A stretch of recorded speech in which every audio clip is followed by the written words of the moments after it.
Einstein said, imagination is more important than knowledge, but knowledge empowers imagination. It's in their words, and the words become flesh. But when they say, I can't afford it or I can't do that, they go down. They become what they say. Every time I failed, it was like, good. I said, okay, what have I learned? And the average person, the reason they're poor is they haven't failed. They play it so safe. They haven't made any mistakes like they taught in school. That means they don't learn anything. That's why the school system's actually fundamentally corrupt. It's anti-education. Right. Don't make mistakes and don't ask for help. And if I didn't ask for help, I have my accountants, my attorneys, my bankers, and all that. I go into business like a rugby team. Boom, boom, and we kick butt. But the average guy is standing there, oh, I'm an A student, I'm going to do this all on myself, and a bunch of rugby players run you over, and you go, well, they're not playing fair. You're playing stupid. You should have a team. You should have accountants, attorneys, and bankers, and all that stuff. But that's not the game I want to play. I said, then don't play the game. The game of business is played with accountants, attorneys, bankers, I hate to say it, politicians. You got to know the game.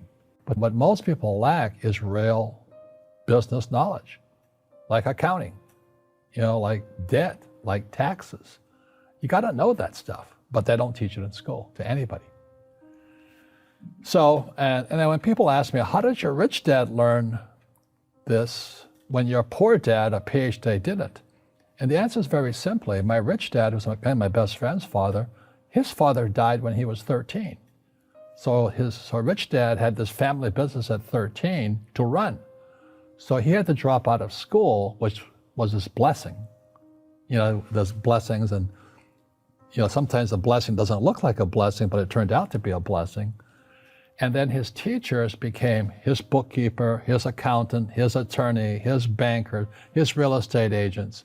So he has what I call real teachers, not these fake teachers in school. You see, most teachers in school, they're out of ethics. They teach subjects they themselves don't practice. I had the same problem in my MBA program. I got into arguments with the marketing teacher because the guy didn't have a business. And then I got into arguments with the accounting teacher because the accounting teacher didn't know accounting.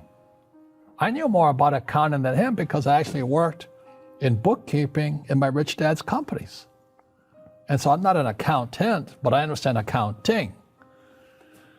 So that was the end of my school years because I understood what a fake teacher is. A fake teacher is somebody who just wants a job and they'll teach anything. They teach how to shine shoes if you pay them more money. But they really don't know what they're teaching. For example, my calculus teacher, went to military school in New York, and I asked the teacher, I said, I'm in my third year of calculus now. It was called strength of materials. I said, am I ever going to use this stuff? He goes, no. Said, why do you teach it? He says, because I get paid. I said, do you ever use it? He goes, no. And that's why, you have to, in life, one of the things I suggest to people, you got to find a real teacher versus a fake teacher.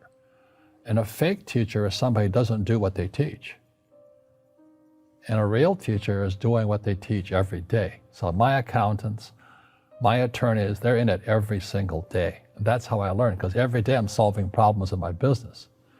So I have accountants and attorneys and bankers and all these people on speed dial because I'm solving problems with my team.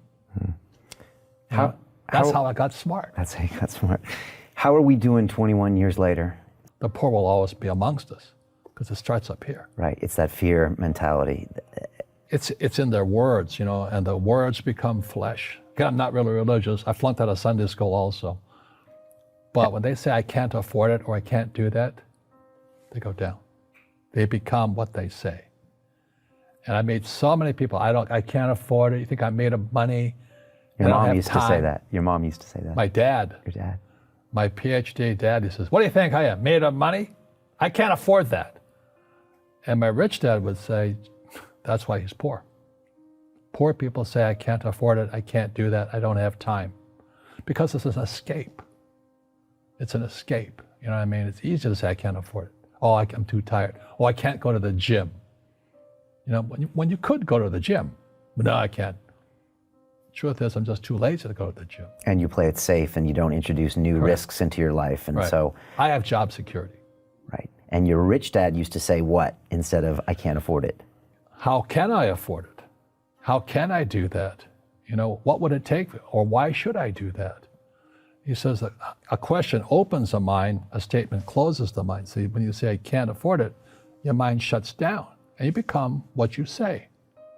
So what I say to young people is, you find your game. So my game financially is business, number one. Second is real estate. And that's why I pay no taxes. That's why Trump pays no taxes. Legally, it is a combination of business and real estate that gives us an unfair advantage over employees because they don't know what to do.